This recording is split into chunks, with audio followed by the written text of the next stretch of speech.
இன்றைக்கு தேமுதிகவை அந்த திமுகவினுடைய அமைச்சர்கள் எள்ளி நகையாடுகிறார்களே, ஒரு துச்சமாக துரும்பாக தூசாக நினைக்கிறார்களே. என்டிஏ கூட்டணியில என்றைக்காவது இந்த மாதிரி அவர்கள் நினைத்திருக்கிறார்களா? அப்ப இன்றைக்கு அசிங்கப்பட்டு தலைகுனிந்து நிற்பது யார்? தேமுதிகவின் தொண்டர்கள் தானே.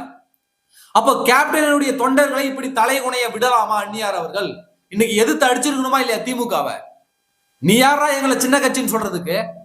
நீ யாரா எங்களை சிறுமைப்படுத்தி பேசுறதுக்குன்னு இன்னைக்கு எதிர்த்து அடிச்சிருக்கணுமா இல்லையா? ஏன் அமைதியா இருக்காங்க? ஏன் அமைதியா இருக்காங்க? அப்போ ரெண்டு பக்கமும் பேசுவதனால் விளைவு இதுதான். நம்முடைய தன்மானம் போயிடும், சுயமரியாதை போயிடும், அவமானப்பட்டு நிற்க வேண்டும். ஒரு சரியான காலகட்டத்துக்குள்ள சரியான முடிவை எடுத்திருக்க வேண்டும். நீங்க அதிமுக கூட்டணிக்கு வரணும்னு இல்லைங்க, திமுக கூட்டணி கூட போயிருக்கணும்ல அந்த குறிப்பிட்ட காலத்துக்குள்ள.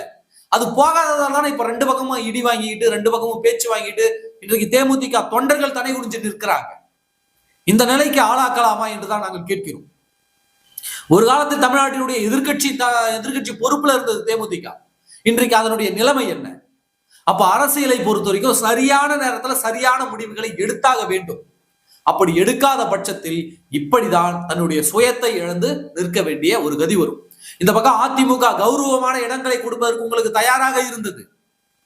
ஒருவேளை பிரதமர் இருக்கக்கூடிய மேடையில நீங்க ஏறி இருந்தீங்கன்னாக்க ஒரு ராஜ்யசபா சீட்டு கன்ஃபார்ம் ஆகியிருந்திருக்கும், 10 இடங்களாவது கிடைத்திருக்கும்.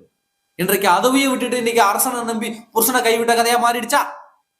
அதிமுக தலைவர்கள் எவ்வளவு மரியாதை வைத்திருந்தார்கள் தேமுதிக தலைவரின் மீது, தேமுதிக தொண்டர்களின் மீது.